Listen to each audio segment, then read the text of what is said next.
Assalamualaikum warahmatullahi wabarakatuh.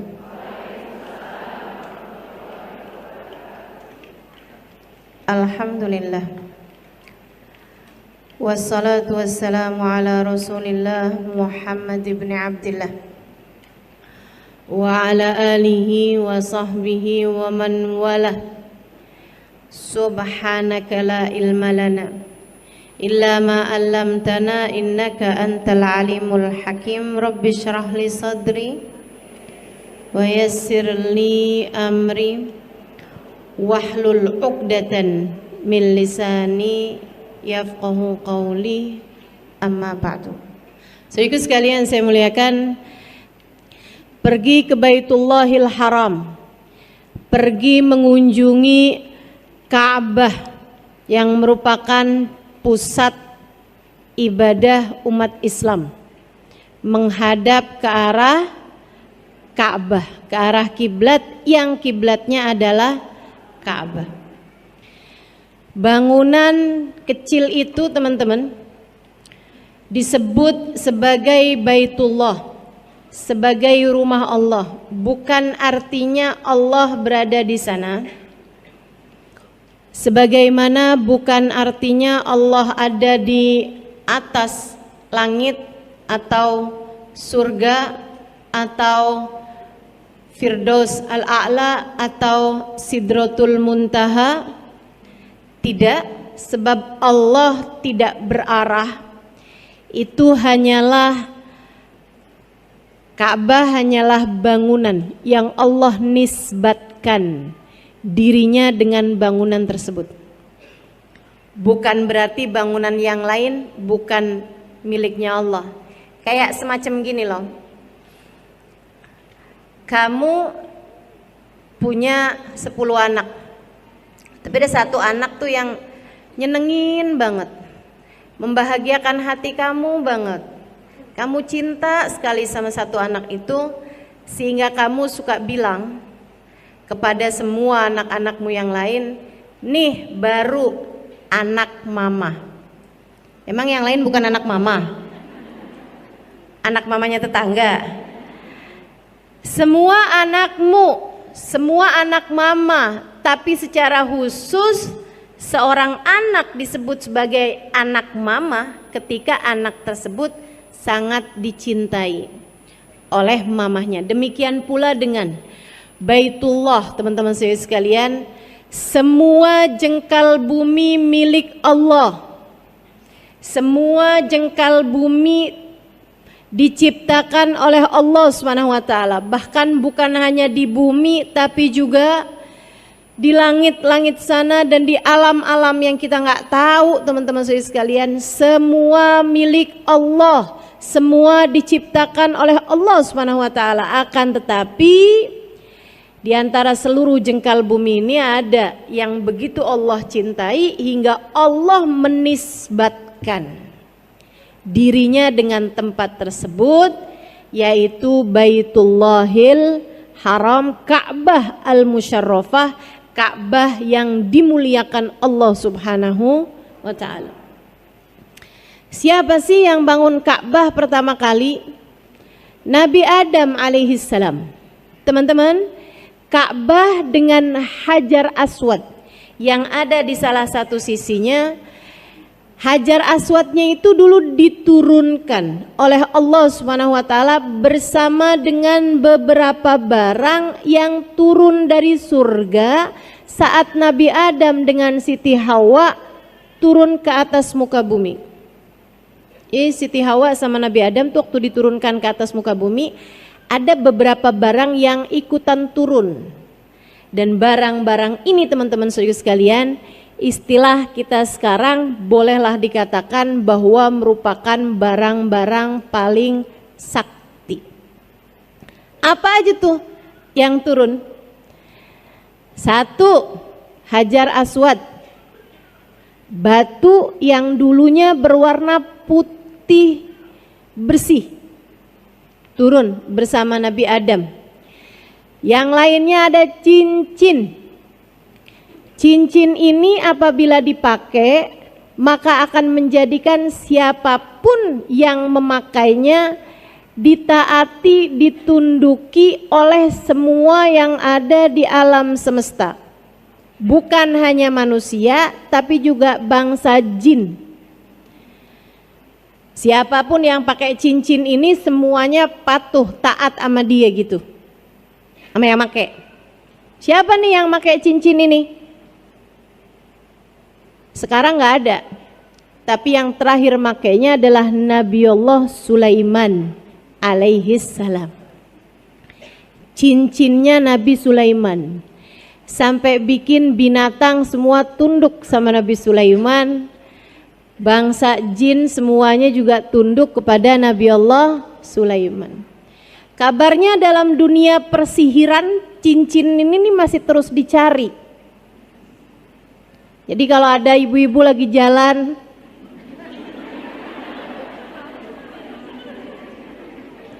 tahu-tahu nemu cincin, Bu, jangan biarkan suamimu memakainya. Kita nggak tahu itu ya, cincinnya siapa gitu kan. Saudaraku sekalian yang saya muliakan, barang lain selain daripada dua hal tersebut adalah tongkat. Tongkatnya Nabiullah Musa alaihi salam, yang dengannya Allah jadikan lautan terbelah ketika Nabi Musa memukulkan tongkatnya tersebut. Nah, barang-barang ini semuanya tidak jelas keberadaannya di masa sekarang kecuali Hajar Aswad. Kalau dibilang bahwa cincin Nabi Sulaiman membuat siapapun yang memakainya ditunduki oleh siapapun, dan juga tongkatnya Nabi Musa itu menjadi suatu yang sangat sakti seperti yang tadi telah saya sebutkan ya, meskipun tentu saja pemberi kesaktiannya, pemberi keistimewaan barang-barang tersebut tetaplah juga Allah Subhanahu wa taala. Nah, kalau Hajar Aswad apa fungsinya atau apa kesaktiannya? Teman-teman sekalian saya muliakan,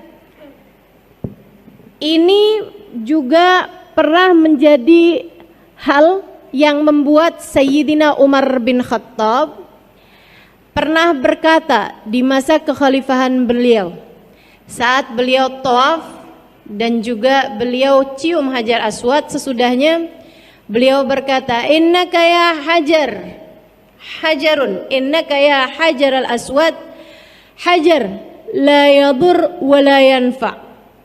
Law ma ra'aitu an-nabi sallallahu alaihi wasallam yashummuka ma shamamtuka. Wahai Hajar al-Aswad, law ma ra'aitu Rasul sallallahu alaihi wasallam yuqabbiluka ma qabbaltuka. Wahai Hajarul Aswad, kata Sayyidina Umar, engkau hanyalah batu. Engkau tidak memberi manfaat, engkau tidak memberi mudarat. Andai tidak kulihat Nabi Muhammad menciummu, aku tak akan pernah menciummu, kata Sayyidina Umar. Ucapan tersebut didengar oleh Sayyidina Ali bin Abi Thalib, yang kemudian berkata, ya Umar, faqad sami'tu Rasulullah sallallahu alaihi wasallam yaqul, jangan salah wahai Umar, saya pernah dengar Nabi Muhammad sallallahu alaihi wasallam berkata, innal hajarul aswad yashhad liman istalamahu bil wafa yaumal qiyamah. Sesungguhnya Hajar Aswad akan datang sebagai saksi kepada siapapun yang pernah menyentuhnya, kepada siapapun yang pernah menyalaminya, meletakkan tangan di atasnya, kemudian menciumnya, menyalaminya, atau siapapun yang pernah menciumnya, bahwa orang tersebut adalah orang yang setia menjalankan agama Islam. Orang yang setia kepada Allah Subhanahu wa taala. Fa ayyu naf'in akbaru min hadza? Wahai Umar, adakah manfaat, keistimewaan, kesaktian yang lebih besar daripada ini? Dia ternyata Hajar Aswad kesaktiannya bukan di dunia, Bu, Kak, Dek, tapi kesaktiannya di akhirat. Akan menjadi saksi kepada siapapun yang pernah menciumnya bahwa orang itu adalah orang yang setia menjalankan agama Islam, agama Allah. Sayyidina Umar langsung seneng banget sama ucapan Sayyidina Ali. Ini ya, kita tahu dari sini betapa para sahabat-sahabat Nabi Muhammad itu hatinya bersih-bersih. Nggak ada yang, nggak gitu loh Ali. Mari kita berdebat. Mari kita buka forum secara terbuka. Mari kita adu argumentasi, nggak gitu. Begitu Sayyidina Umar dengar ucapan Sayyidina Ali, yang tentu saja Sayyidina Ali berbicara tidak dari hawa nafsu, Sayyidina Umar pun berbicara tidak dari hawa nafsu, melainkan semuanya berbicara dari hati yang bersih. Sayyidina Umar kemudian berkata, bi'sal mugam laisa fihi Abul Hasan. Seburuk-buruk tempat aku tak akan pernah mau tinggal di sana adalah tempat yang di sana tidak ada bapaknya Hasan, yaitu Sayyidina Ali bin Abi Thalib. Waduh Ali, kamu emang benar-benar penyelamat saya nih. Saya nggak mau tinggal di satu tempat yang tidak ada kamu di dalamnya, takut salah-salah mikirnya terhadap apapun. Gitu ya, jadi Sayyidina Umar memberi kesaksian tentang ilmunya Sayyidina Ali bin Abi Thalib dan tentang pengetahuan beliau, yaitu Sayyidina Ali bin Abi Thalib. Teman-teman sekalian yang saya muliakan, tapi bukan artinya, wah kalau gitu saya harus bisa cium Hajar Aswad. Itu teman-teman saya sekalian, bisa mencium Hajar Aswad itu juga sebuah anugerah yang enggak bisa gini-gini. Belakangan ini nih banyak banget orang-orang yang jadi joki cium Hajar Aswad. Ada ustazah, orang mana? Iya orang mana lagi?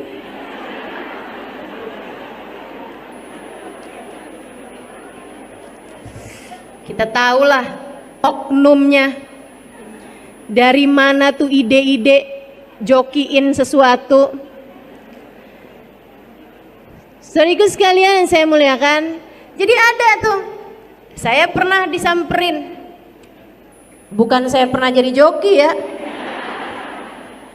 saya pernah disamperin. Dia bilang, Bu, cium Hajar Aswad Bu, $100 Bu, $100. $100. Akhirnya saya cuekin aja. Dia bilang, Bu, 200 real deh, turun lagi gitu. Saya cuekin aja. 100 real Bu, saya cuekin aja. Saya cuekin terus gitu maksudnya.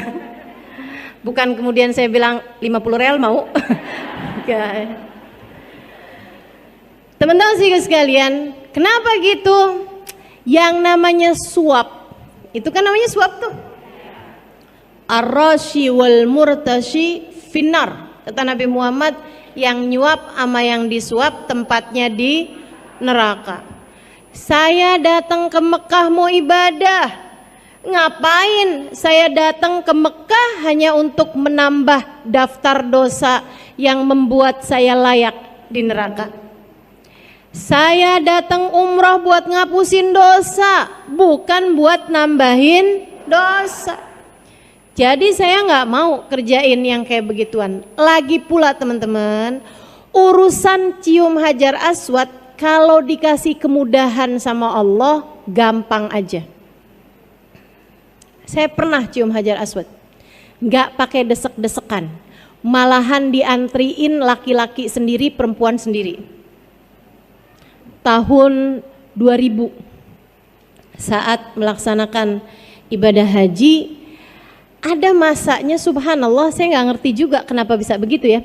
Jadi malam 10 Dzulhijjah, malam hari raya, Rupanya kebanyakan jamaah-jamaah yang lain dari mabit di Muzdalifah yang ngambil batu tuh, itu mereka semuanya pada balik ke Mina untuk melaksanakan jumroh Aqobah atau untuk bermalam besok paginya melaksanakan jumroh lempar batu. Sementara saya yang waktu itu ditanya sama rombongan kami dari Oman, saya berangkat hajinya bayarnya hanya sekitar 4 jutaan teman-teman. Berangkatnya dari Yaman.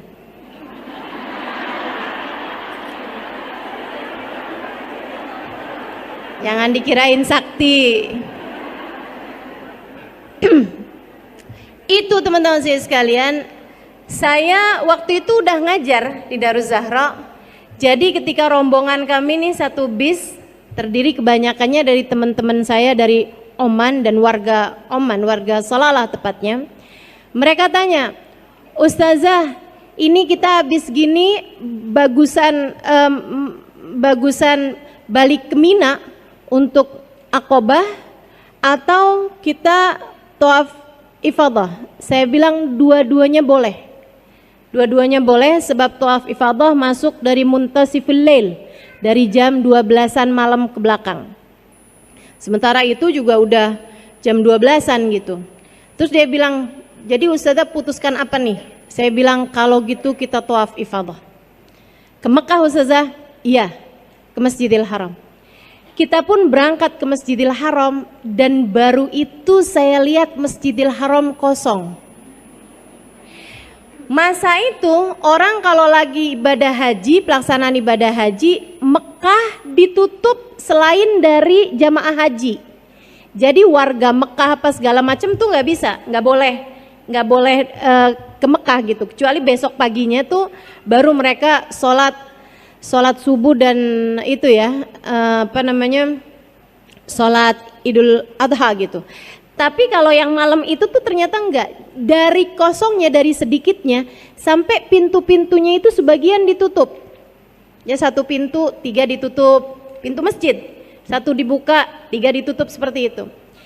Jadilah kami waktu itu saya dan teman-teman yang dari Oman ini ya, habis selesai tawaf, selesai semuanya acara tawaf, yang berarti habis selesai tawaf itu saya sa'i. Saya udah bilangin, Ustazah, Hajar Aswadnya kosong nih Ustazah, kita boleh cium Hajar Aswad? Saya bilang enggak boleh, kita masih sedang menyandang ihram. Hajar Aswad itu wangi. Jadi kamu kalau deketin Hajar Aswad, cium Hajar Aswad harus bayar dam, karena itu mencium wangian gitu. Yang kita tahu memang wangi gitu kan. Akhirnya mereka bilang, jadi kapan kita bisa boleh cium Hajar Aswad Ustazah? Saya bilang abis sa'i, kamu abis sa'i potong rambut boleh cium Hajar Aswad. Wah kalau gitu kita kayak gitu aja. Jadilah kami kemudian tawaf, kemudian sa'i, abis selesai sa'i gunting rambut, berarti kita sudah tahallul pertama gitu ya. Kemudian kami pun segera ke Hajar Aswad, ke Ka'bah lagi, dan kemudian kami pun cium Hajar Aswad dengan puas karena bahkan dibikin antriannya itu perempuan dulu berapa orang, habis itu laki-laki berapa orang, habis itu perempuan lagi berapa orang. Saya nggak tahu apakah kejadian yang seperti ini akan terulang kembali ya pada masa-masa sekarang-sekarang, tapi Allah Subhanahu wa taala kalau menentukan sesuatu memang luar biasa indahnya. Jadi dulu sebelum pergi ke Mekah, ketika membahas mengenai Hajar Aswad kayak begini nih, saya bilang sama teman-teman di kelas, saya bilang doakan saya, mudah-mudahan saya kalau haji bisa cium Hajar Aswad tanpa desek-desekan dan tanpa berdesak-desakan sama laki-laki yang bukan mahram. Itu yang hadir di situ aminin semua, walaupun dalam pikiran mereka gimana ceritanya. Allah kalau mengijabah tanpa peduli. Saudara sekalian yang saya muliakan, beberapa tahun sesudah saya tinggal di Indonesia, ada masanya saya bawa rombongan umroh. Sekarang saya nggak bawa rombongan umroh lagi. Jadi jangan ada yang nanya-nanya travelnya apa. Saudara sekalian, saya ada bawa rombongan umroh waktu itu. Kemudian di antara rombongan itu ada satu ibu bawa ART-nya. Jadi ada bawa ART-nya itu banyak gitu ya, berapa orang, kalau nggak salah sampai 4 atau 5 orang gitu, yang perempuan, kemudian ada supir, ada ini gitu, banyakan orang lah gitu yang ikut rombongan kami itu. Saya terangkan kepada mereka tentang fadilahnya mencium Hajar Aswad. Hari itu abisnya selesai tawaf sunnah, bukan tawaf umrah. Para ART itu, asisten rumah tangga, pembantu rumah tangga, si ibu yang ikut rombongan saya ini gitu ya, itu pada desek-desekan berusaha mencium Hajar Aswad dan alhamdulillah berhasil. Jadi mereka bikin strategi saling inilah apa segala macam, saling kayaknya ya gitulah ya. Sampai akhirnya mereka bisa cium Hajar Aswad, semuanya berhasil kecuali satu orang. Siang hari itu mereka ngadu pada saya, mereka seneng banget gitu kan semuanya. Satu ini nangis sama saya, "Ustazah, saya belum berhasil Ustazah. Pas saya udah mau deket nih Ustazah, tiba-tiba saya kedorong, saya ditarik Ustazah, karena memang mau mengerjakan sholat gitu. Jadinya saya nggak dapat Ustazah, dosa saya banyak barangkali ya Ustazah." Nangis beneran. Saya bilang sama dia, "Nggak gitu Dek, mungkin nggak gitu masalahnya." Saya bilang, "Udah kamu doa aja, minta sama Allah Subhanahu Wa Taala. Kalau kamu ngerasa mungkin sebabkan dosa-dosa, banyak istighfar, banyak mohon ampun sama Allah." Dia pun melaksanakan itu semuanya. Besok harinya dia datang kepada saya nangis lagi. Ternyata nangisan. Tapi kali ini dia nangis seneng. "Ustazah, saya bisa cium Hajar Aswad lama banget." "Kok bisa begitu?" Dia bilang, "Saya Ustazah desek, akhirnya saya bisa cium Hajar Aswad. Waktu saya lagi cium Hajar Aswad, tiba-tiba aja sepi, gak ada orang di sekeliling saya. Saya udah ngangkat kepala, kok sepi, saya cium lagi. Saya niatin Ustazah, buat ini gitu, dia niatin sama dia. Jadi dia nyium sekali buat saya, nyium sekali buat siapa gitu. Semua orang diwakilin sama dia. Buat orang tuanya, buat saudara-saudaranya. Saya aneh Ustazah, kenapa kok kepala saya nggak diangkat-angkat gitu. Jadi saya lama banget Ustazah di Hajar Aswad itu Ustazah. Habis itu pas saya angkat Ustazah, ternyata beneran sepi banget, tempatnya lagi dibersihin.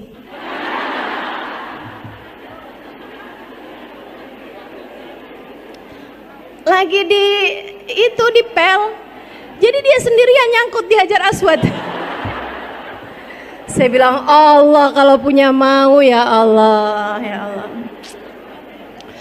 Urusannya cuma doa teman-teman, urusannya cuma doa. Jangan pernah remehkan doa. Jangan pernah remehkan doa. Tuh, Al-Hajaril Aswad yang ada di dalamnya Ka'bah itu asalnya putih. Yang bikin dia hitam kenapa? Dosa orang-orang yang memegangnya. Sampai akhirnya jadi hitam. Wah, sekarang legam banget itu ya. Kebanyakan dosa-dosa umat ini ya. Jadi sekalian, saya doakan yang belum pernah sampai sana, mudah-mudahan Allah sampaikan kamu ke sana. Yang belum haji, mudah-mudahan bisa berangkat haji. Yang sudah haji, mudah-mudahan bisa berangkat umrah. Saya nggak doain yang sudah haji balik lagi, kesian sama yang ngantri. Panjang banget antriannya, dah mendingan hajinya sekali aja, sisanya umrah. Karat wa marat insyaallah, berulang-ulang kali insyaallah bisa berangkat pergi umrah teman-teman saya sekalian. Amin ya rabbal alamin. Jadi Ka'bah itu dibangun oleh siapa? Pertama oleh Nabi Allah Adam alaihi salam. Kabarnya dulu Nabi Adam itu teman-teman saudara sekalian diturunkan di Hind. Ketika turun dari atas langit, turunnya tahu kan kenapa? Bukan karena belum bayar pajak, dikeluarin dari surga gitu ya. Enggak gitu, atau belum bayar kos-kosan di surga gitu. Teman-teman sekalian, Nabi Adam dikeluarkan bersama dengan Siti Hawa dari surga disebabkan karena akala syajarah, makan buah yang dilarang oleh Allah Subhanahu wa taala. Fabadat minhuma sawatuhuma, maka pakaian-pakaian kebesaran mereka di surga berhamburan. Kemudian saat itu juga Siti Hawa keluar darah dari bawah beliau ya. Dia bertanya, "Mahadha ya Rab, apa ini ya Allah?" Allah berkata, "Ya Hawa, hadza laki wa li banatiki ila yaumil qiyamah." Ini adalah haid untukmu dan untuk semua anak-anak perempuanmu sampai hari kiamat. Makanya perempuan pada punya haid kan ya. Sementara Nabi Adam, nah ini saya baca kisah ini di kitab I'anatul Talibin ala Syarhi Fathil Mu'in di bab mengenai haji. Teman-teman sekalian, Nabi Adam ketika makan buah tersebut segera keluar kayak tulang dari leher beliau. Ini yang disebut dengan nama jakun. Ya, makanya anak laki-laki pada punya jakun tuh. Begitu kan? Bisa dioperasi apa enggak tuh jakun Ustazah? Kagak ngerti dah saya. Teman-teman sekalian saya muliakan, nih laki-laki dan perempuan. Kemudian Allah pun menurunkan keduanya di atas muka bumi. Kabarnya Nabi Adam turunnya di Hind, di India sekarang ya, di India sekarang. Sementara Siti Hawa kabarnya turun di Jeddah. Karenanya kotanya disebut kota Jeddah karena Jeddah artinya adalah nenek moyang, gitu ya. Artinya adalah nenek gitu. Jadinya kota Jeddah itu karena ia adalah tempat turunnya Siti Hawa. Wallahu alam. Yang kayak beginian kan sejarah nggak bisa dicari kebenarannya begitu ya. Nah itu teman-teman. Kemudian Nabi Adam pun berusaha untuk menemukan Siti Hawa. Kebayang zaman itu loh, mau nyari orang nanyanya sama siapa? Dinosaurus. Nyari-nyari petunjuk dari Allah Subhanahu wa taala, sampailah kemudian mereka berjumpa, kabarnya di padang Arafah. Makanya tuh waktu saya naik ke Jabal Rahmah yang tempat padang Arafah itu ya, itu teman-teman sekalian kalau lagi nggak musiman haji, padang Arafah tuh kosong, sepi gitu, sepi. Palingan ada orang-orang yang datang ke sana hanya untuk sekedar lihat. Ini loh kalau ibadah haji itu jadi rame karena ini adalah padang Arafah gitu. Nama gunungnya Jabal Rahmah, gunung kasih sayang. Kabarnya di atas gunung situ tuh Nabi Adam dengan Siti Hawa bertemu. Teman-teman sekalian, di situ tuh ada kayak semacam apa sih kalau di pusat kota tuh? Tugu ya, kayak dibangunin tugu gitu di atasnya bukit Rahmah itu. Nah itu banyak banget orang-orang di Indonesia tuh yang suka pada nulis di situ. Andi, Love, Rini.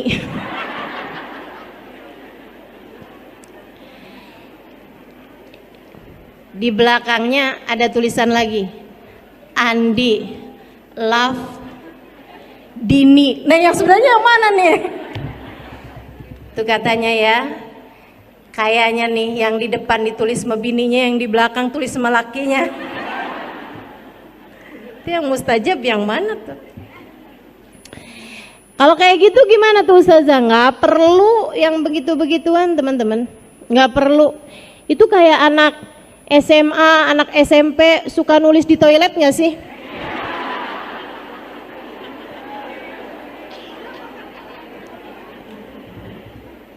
Nggak perlu, sekali lagi ya, ngotorin aja. Jadi bikin pemerintah Saudi Arabia sibuk ngecat mulu tuh tugu. Baik, saudaraku sekalian yang saya muliakan, di sanalah keduanya bertemu dan padang Arafah makanya disebut sebagai Arafah, gitu kan? Karena itu adalah tempat ta'arufan, tempat ketemuan Nabi Adam dengan Siti Hawa, tapi keduanya tentu saja sudah menjadi suami istri. Sejak kapan Ustazah jadi suami istrinya? Sejak mereka berdua Allah ciptakan di surga. Ini paling keren nih akad nikahnya Nabi Adam dengan Siti Hawa ya, nggak pakai penghulu.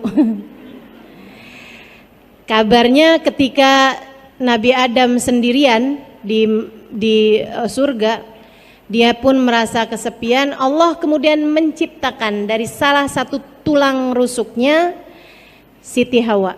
Jadi kalau Nabi Adam tuh diciptakan dari tanah gitu ya. Nabi Adam kan Allah Subhanahu wa taala ciptakan dari tanah, teman-teman. Nah, itu kemudian kalau Siti Hawa diciptakannya dari tulang rusuknya Nabi Adam. Itu Allah Subhanahu wa taala menciptakan Nabi Adam dan Siti Hawa, bukan dirimu. Jadi jangan sibuk nyibuk nyari tulang rusuk. Saya nih sebenarnya diciptakan dari tulang rusuknya siapa ya? Menurutmu orang yang pernah kawin 10 kali tulang rusuknya sisa berapa?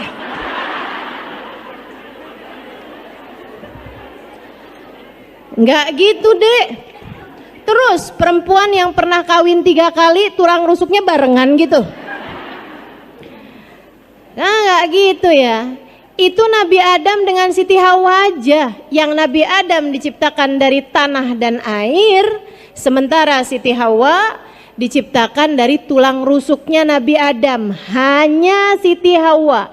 Sementara kita semua sebagai manusia yang normal, yang biasa, Allah Subhanahu wa taala menciptakan tubuh kita mimma indafik yakhruju min baini sulbi wat taraib. Kita semuanya diciptakan dari air sperma seorang laki-laki yang masuk ke dalam rahim seorang perempuan dan berjumpa dengan indung telur. Kemudian terciptalah tubuh manusia dari sana. Begitu. Itu teman-teman, yang diciptakan dari tulang rusuk sekali lagi hanya Siti Hawa. Sekali lagi hanya Siti Hawa. Nah, ketika Nabi Adam begitu bangun tidur, dia lihat begitu pas apalah ya, saya nggak tahu tuh di surga ada tidur apa enggak. Sebab yang saya pernah dengar di surga tuh nggak ada tidur, gitu kan. Nah, pas noleh tiba-tiba ada cewek gitu kan, cakep gitu, mirip seperti dirinya, punya tangan, kaki, kepala dan lain sebagainya. Maka Nabi Adam pun berusaha mendekati dia.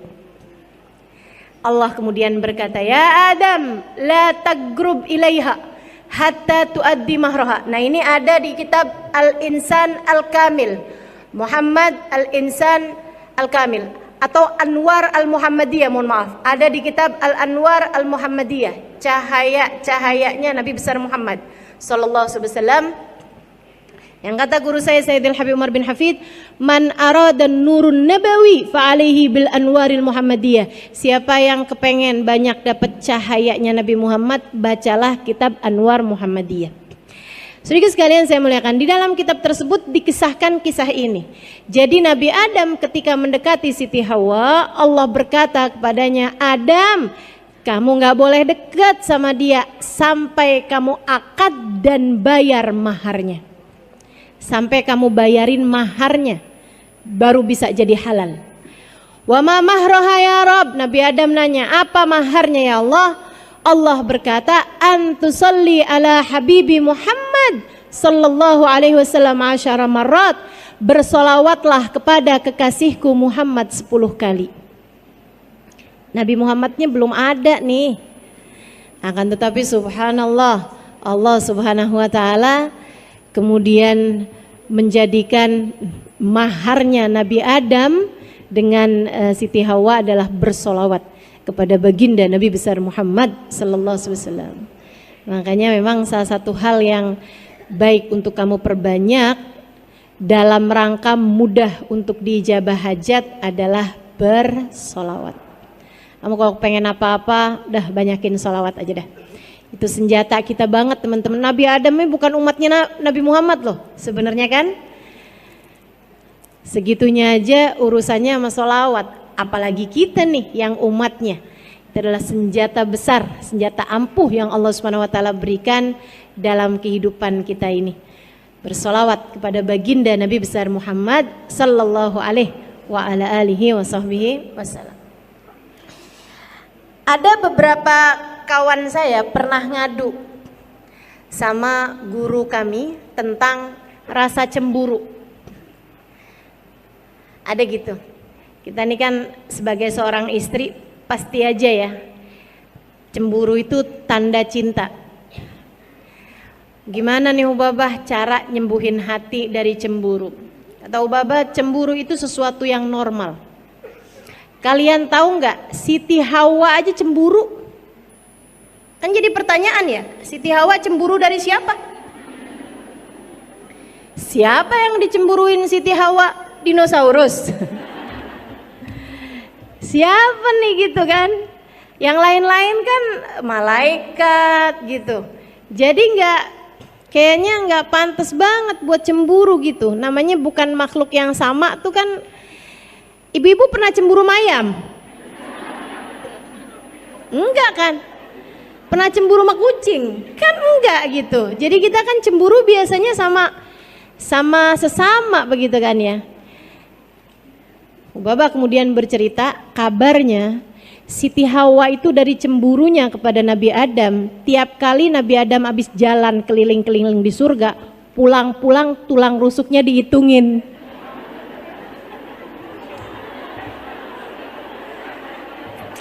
Lucu banget gak sih? Ya Allah. Tulang rusuknya Nabi Adam dihitungin. Khawatir Allah menciptakan dari tulang rusuk yang lain seorang perempuan seperti dirinya. Teman-teman sekalian sekalian yang saya muliakan, ini Nabi Adam dan Siti Hawa turunkan, kemudian Allah Subhanahu wa taala bersama dengan turunnya Nabi Adam dan Siti Hawa diturunkan 3 barang tersebut. Kemudian Allah perintahkan sesudah mereka berjumpa di padang Arafah, Allah Subhanahu wa taala perintahkan Nabi Adam untuk menggali sebuah tempat di mana Allah menurunkan Hajar Aswad di tempat tersebut, yaitu Ka'bah yang sekarang ini teman-teman. Gitu ya, area Ka'bah sekarang itu nggak pernah berubah-berubah. Itu adalah tempat turunnya Hajar Aswad dari atas langit ke atas muka bumi ini. Nah itu Allah SWT perintahkan di titik itulah, bangunlah Ka'bah. Dibangunlah Ka'bah, kemudian Ka'bahnya jadi hancur di zamannya Nabi Allah Nuh alaihi salam ketika banjir bandang. Kemudian Nabi Nuh membangun kembali sesudah surutnya banjir tersebut. Kemudian hancur lagi di zamannya Nabi Allah Sulaiman alaihi salam. Karenanya ma min nabiyyin illa wahaj, tidak ada satu nabi pun kecuali semuanya pasti pernah haji. Perhatikan, tidak ada satu nabi pun kecuali semuanya pasti pernah haji. Jadi semua nabi-nabi itu pada pernah haji, semua tanpa terkecuali. Teman-teman sekalian yang saya muliakan, karenanya haji itu atau pelataran Ka'bah itu adalah salah satu dari tanah paling mulia yang pernah diinjak orang, karena di tempat itu pula lah begitu banyak orang-orang soleh yang pernah menapakkan kaki di sana. Saya teman-teman setiap kali tawaf saya suka ngebayangin hal kayak gitu. Jadi saya pikir, ya Allah, Nabi Adam tawaf, Nabi Ibrahim tawaf, Nabi Nuh tawaf, Nabi Ismail tawaf, Nabi Yahya, Nabi Zakaria. Semuanya pada pernah tawaf di tempat ini, ya Allah.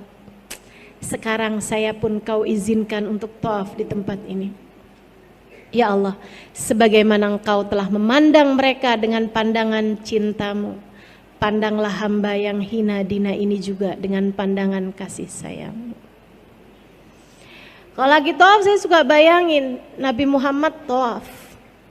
Nabi Muhammad kita sallallahu alaihi wasallam, baginda kita Rasulullah sallallahu alaihi wasallam Tawaf, teman-teman saudaraku sekalian, tawaf. Bahkan ketika beliau belum haji sekalipun, Nabi itu sebelum Islam itu setiap tahun haji. Sebelum haji yang menjadi syariat Islam, sebelum hijrahnya Nabi Muhammad ke Madinah, setiap tahun Nabi Muhammad haji, tapi hajinya nggak dihitung. Kenapa gitu? Karena itu haji yang bukan merupakan syariat Islam, bukan haji yang merupakan melaksanakan rukun Islam. Makanya nggak dihitung. Makanya kalau ada pertanyaan gitu kan, berapa kali Nabi Muhammad pernah haji? 1 kali, yaitu haji wada. Nah, hajinya Nabi Muhammad yang sebelum Islam atau sebelum diutus oleh Allah Subhanahu wa taala dengan syariat Islam, haji yang menjadi syariat Islam, itu setiap tahun Nabi Muhammad haji. Bahkan ketika Nabi Muhammad sudah jadi nabi sekalipun, selama ada di Mekah tiap tahun Nabi Muhammad haji. Karena haji ini adalah syariat dulu, syariatnya Nabi Allah Ibrahim alaihissalam yang membangun Ka'bah untuk terakhir kalinya sesudah rata tanah. Jadi sebelumnya Nabi Ibrahim tuh Ka'bahnya jadi rata tanah lagi. Nah, Nabi Ibrahim lah yang Allah Subhanahu wa taala pilih untuk membangun Ka'bah gitu ya. Nah, sejak Nabi Ibrahim sampai sekarang Ka'bahnya selalu ada, teman-teman. Pemugaran aja, akan tetapi Ka'bahnya selalu ada gitu. Nggak pernah rata tanah lagi gitu kan. Nah, saat rata tanah beneran itu maksudnya nggak ada nih, Ka'bahnya jadi nggak ada, itu adalah pada masa sebelumnya Nabi Allah Ibrahim alaihissalam. Yang sebelumnya lagi pernah rata tanah nggak ada juga di zamannya Nabi Allah Nuh alaihissalam. Atau sebelumnya lagi yang pertama kali membangunnya adalah Nabi Allah Adam alaihissalam.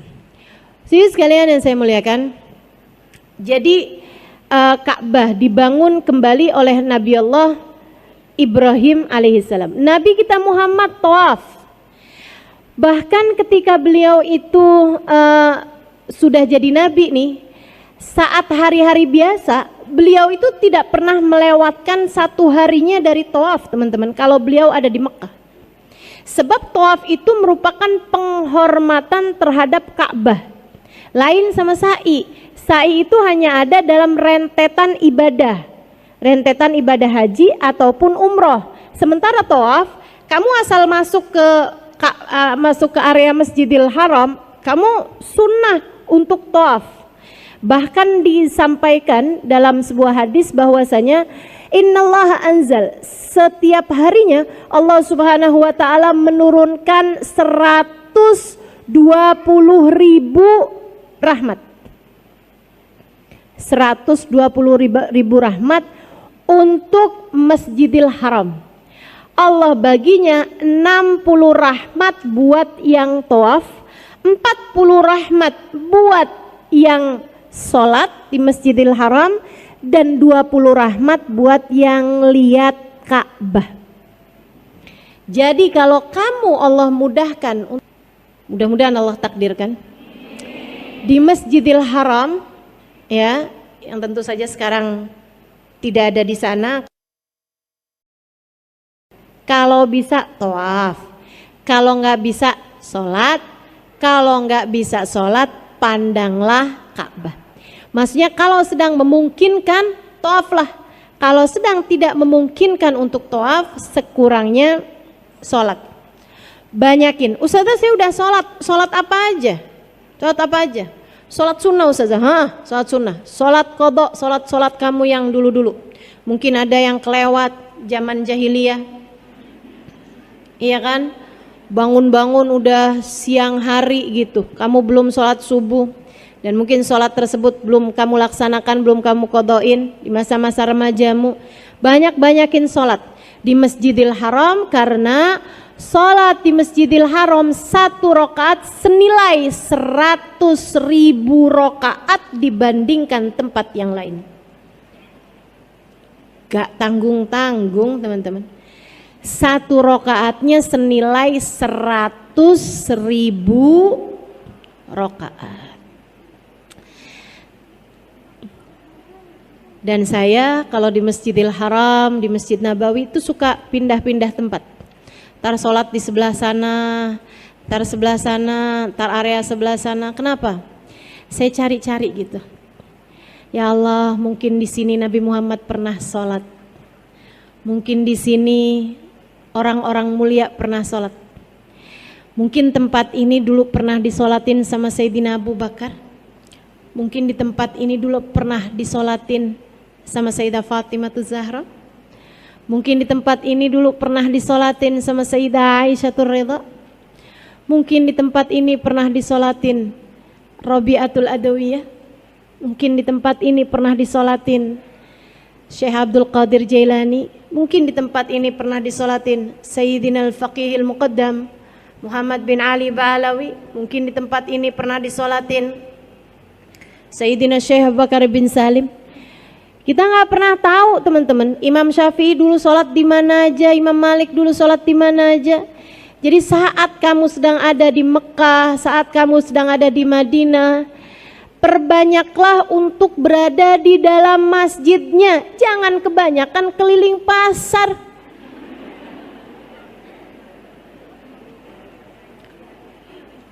Udah selesai tawaf, udah ustazah, tawaf yang di masjid ataupun tawaf yang di luar masjid. Kamu sholat tawaf di luar masjid? Oh ustazah, pasar itu, mall itu.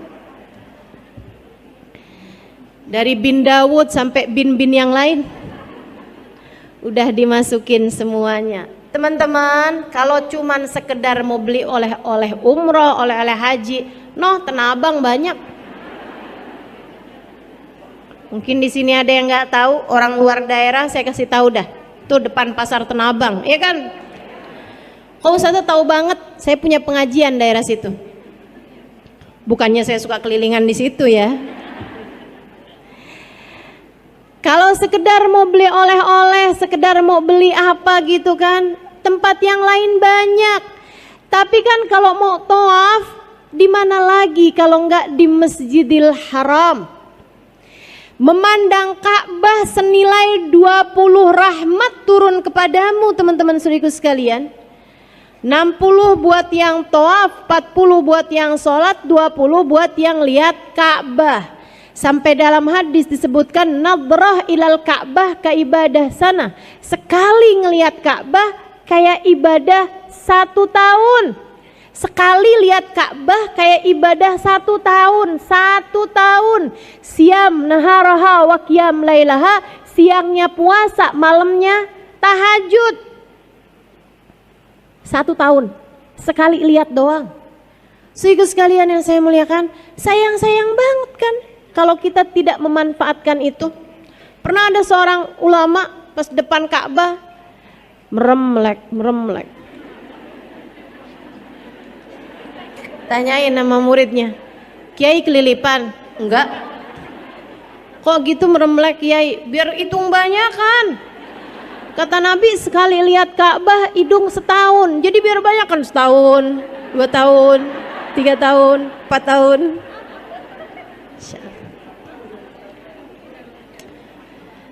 Tempat-tempat terindah di atas muka bumi ini teman-teman sekalian, Baitullahil Haram, rumah Allah yang paling mulia.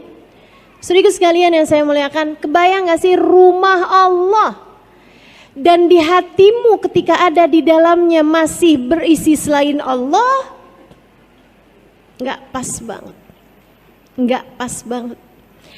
Makanya kalau kamu dimudahkan oleh Allah untuk ada di sana, saran saya, selain Allah telah mentakdirkan dirimu, tubuhmu ada di sana, bawa serta hati dan ruhmu pula di sana. Hatimu jangan kemana-mana, hadapkan kepadanya. Jadilah tamu yang baik baginya. Saudaraku sekalian, kita aja kalau lagi jadi tamunya gubernur misalnya, tamunya presiden misalnya, adab kita nggak benar, dikeluarin kita dari ruangan, bukan begitu? Allah juga gitu teman-teman. Jangan dikira sama semua. Jangan dikira sama semua. Ini kayak haji nih. Nabi Muhammad bercerita, idza labbal abd, apabila seseorang mengumandangkan talbiyah, dia berkata labbaik Allahumma labbaik, labbaik la syarika laka labbaik, innal hamda wan ni'mata laka wal mulk la syarika lak. Artinya, ya Allah, aku datang memenuhi panggilanmu ya Allah. Aku datang memenuhi panggilanmu ya Allah. Engkaulah sang pemilik kekuasaan, Engkaulah sang pemilik kemuliaan. Tidak ada Tuhan kecuali Engkau ya Allah. Aku datang memenuhi panggilanmu. Kata Nabi Muhammad, jawaban dari Allah tidak selalu sama. Ada orang-orang yang datang kepada Allah dengan membawa atau dengan berbekal harta yang halal. Pergi haji, pergi umroh pakai duit yang halal. Dan dia selama tinggalnya di negerinya, sholatnya nggak tinggal, ibadahnya nggak kurang, sama orang tua dia bakti. Kalau dia perempuan sama suaminya dia benar. Teman-teman saudaraku sekalian yang saya muliakan, ama orang-orang gak ada yang dia musuhan, hatinya bersih, hatinya baik, dia taat pada Allah Subhanahu wa taala. Ketika dia datang dia bilang labbaik Allahumma labbaik, labbaik la syarika laka labbaik. Allah Subhanahu wa taala menjawab, labbaik ya abdi wa sa'daik. Betul wahai hambaku, engkau datang kemari untuk memenuhi panggilanku. Akan aku persiapkan kebahagiaan demi kebahagiaan untukmu. Hartamu halal, hatimu bersih, dan kamu adalah seseorang yang selalu mendatangi panggilan-panggilanku. Tiap adzan, panggilan Allah tuh. Kita diperintahkan, ini kayak majelis-majelis begini kan panggilan juga nih kan. Kamu lihat daftar atau jadwal saya ada di masjid ini, kamu datang memenuhi panggilan teman-teman. Panggilan siapa? Panggilan Allah. Sebab saya hanya akan menceritakan sesuatu padamu, sesuatu yang mudah-mudahan mendekatkanmu kepada Allah Subhanahu wa taala. Teman-teman saudara sekalian, kata Allah Subhanahu wa taala, hartamu halal dan kamu adalah hamba yang selalu datang memenuhi panggilanku yang lain. Dan kamu datang dengan membawa hati yang bersih. Hajimu untukku, akulah yang akan memberi balasan padamu. Hajinya menjadi haji yang mabrur, haji yang diterima di sisi Allah. Demikian pula dengan umrah, ketika seseorang mengucapkan yang seperti itu, Allah pun menjawab dengan panggilan yang sama. Sebaliknya, ada orang yang pergi hajinya pakai duit yang haram, hasil korupsi, hasil nipu orang, hasil ngambil warisan saudaranya. Dia pergi dengan harta yang haram. Atau selama ini dia buang-buang, sia-siakan perkara-perkara yang Allah perintahkan padanya. Disuruh sholat dia nggak sholat, atau berantakan sholatnya. Disuruh bangun malam boro-boro, kadang karena kebelet dia kencing aja. Siapa itu yang kayak gitu? Teman-teman sekalian yang saya muliakan, giliran disuruh puasa sunnah berat banget. Giliran dokter bilang badanmu sudah tidak boleh naik lagi, rajin puasanya. Teman-teman saudaraku sekalian yang saya muliakan, orang-orang yang seperti ini, atau seorang istri yang sama suaminya nggak bener, seorang ibu yang menyengsarakan atau menyia-nyiakan anak-anaknya, nuntut dunia mulu sama anaknya. Sebelum kamu bisa beliin mama rumah di Pondok Indah, kamu mama anggap sebagai anak yang gagal. Saudaraku sekalian yang saya muliakan, itu ibu apa preman ceritanya? Ada ibu-ibu yang kalau ngelihat rapot anaknya ada merahnya satu aja dia muntah. marah banget. Kok bisa nih anak mama bisa punya ada merah di rapotnya? Dia marah setengah mati. Kamu tuh emang dasar. Segala macam lah umpatan, sumpah serapah kepada anak-anaknya. Dia lupa dulu rapotnya dia merah semua. Hitamnya cuma satu. Saudaraku sekalian yang saya muliakan, nih orang-orang yang selalu aja punya musuhan, punya masalah, sama tetangga dia masalah, sama temen dia masalah, sama panitia pengajian dia masalah.